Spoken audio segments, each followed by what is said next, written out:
Good morning, my dear friends and YouTube viewers, channel viewers, and I extend a hearty welcome to my channel, Dr. M.H. Annaya Academy, and myself, Dr. M.H. Annaya.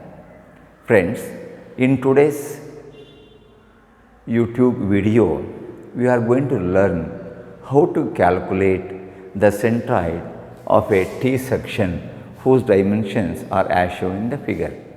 Friends, basically this T section is a section composed of two pieces, one rectangle of size 120 by 20 and the rectangle of 80 by 20. So basically, to start with, we have to divide that figure into number of rectangles. So friends, I am going to divide this into two rectangles. The first rectangle has a dimension 120 by 20 and all this we can take it in millimeter. All these dimensions shown are in millimeter. So, and this is the second figure, second rectangle which has got a dimension 80 by 20.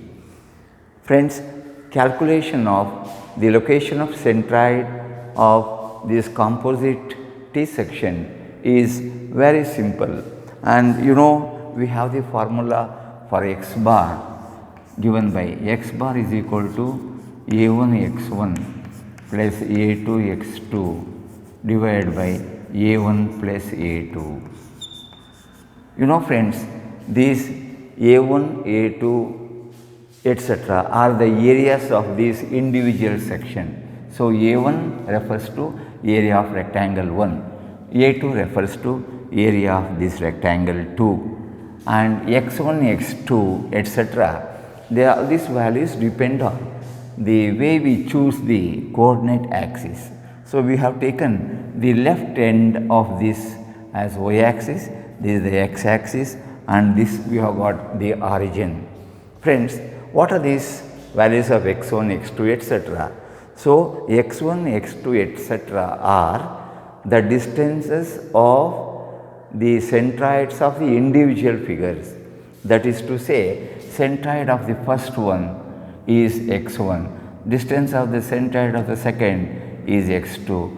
So, friends, how to locate first of all the centroids of the individual rectangles? So, friends, we have seen in the previous videos, if you just join these diagonals, these two diagonals meet at a common point. Since this is rectangle 1, I will call this as centroid G1.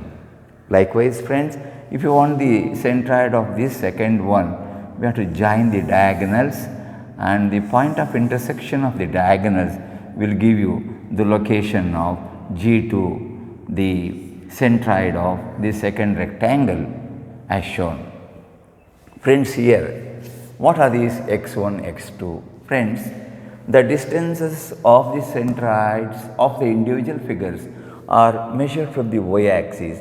So, the distance from y-axis to this G1 is called x1. Friends, according to the figure we have got here, this x1 is equal to 120 by 2. So, this will be 60 millimeter. So, x1 is 60 mm.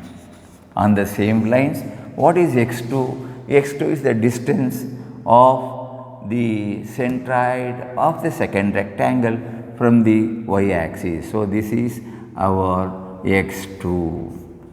So, x2 value is also equal to 60 because the centroid of this rectangle and that of the vertical, they lie on the same vertical line. So, x2 is also equal to 60 millimeter. Friends, in the same lines, we have to find out what are these a1, a2 etc. a1 is the area of the first rectangle, which is 120 into 20. So, 120 into 20, that is 24 followed by 2 zeros millimeter square, because the dimensions are in millimeter. On the same lines, for the second rectangle, we have area 2 is equal to 80 multiplied by 20, 80 into 20, and that works out to 1600 millimeter square. So we have the values of A1, A2. So with this information, we will be able to find out what is x bar. So let us make the substitution and see the value of x bar. So this A1 is equal to 2400 multiplied by x1 is 60 plus area of the second figure is 1600 multiplied by 60 divided by area A1 plus A2, that is total area. You can add this and take or makes individual substitutions.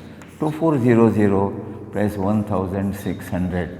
Friends, this works out to a value x bar 60 millimeter. So we have got the value as 60 millimeter.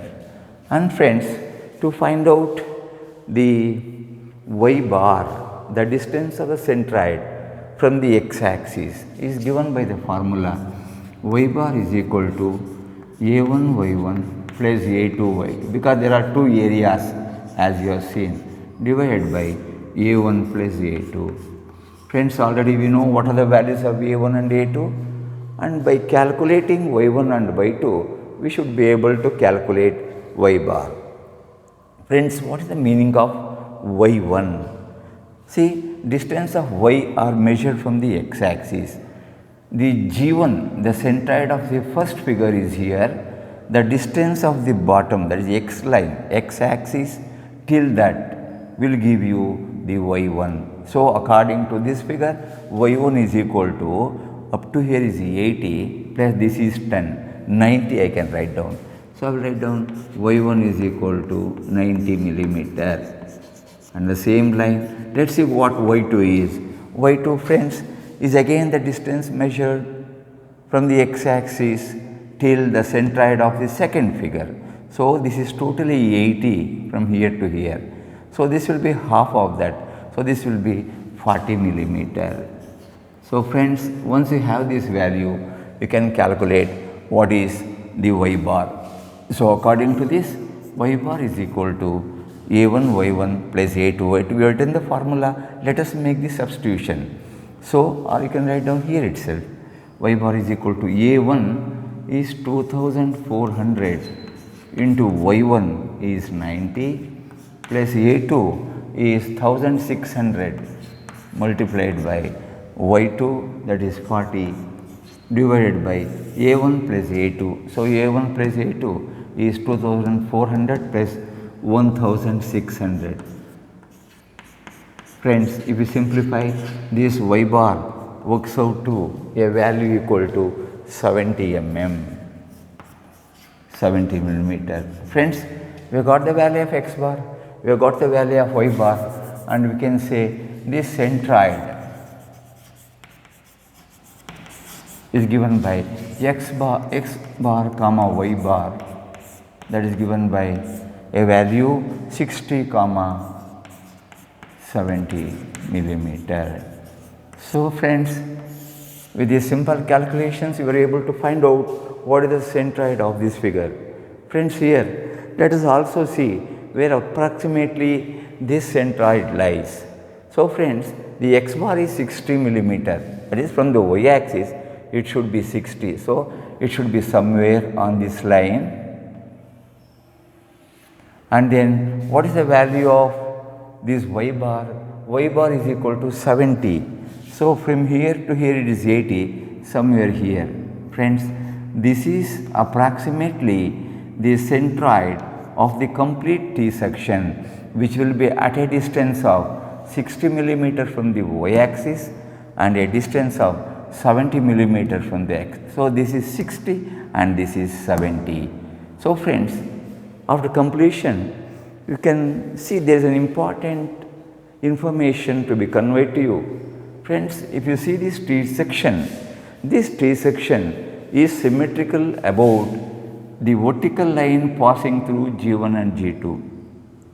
And hence, whenever the section is symmetrical about an axis, then x bar will be this maximum width divided by 2. So, this is 120 divided by 2. One more thing is, you can observe here both G1 and G2 lie on the same vertical line. That means they are equidistant from the y axis, and hence you are getting x bar is equal to 60 millimeter, and y bar as usual you will have to calculate. I hope friends you have followed the procedure to obtain the centroid of a T section. If you have followed and if you are happy with the presentation I have made, do subscribe to my channel, convey the information to all your friends and well-wishers. Thank you very much for watching my YouTube. Have a nice day.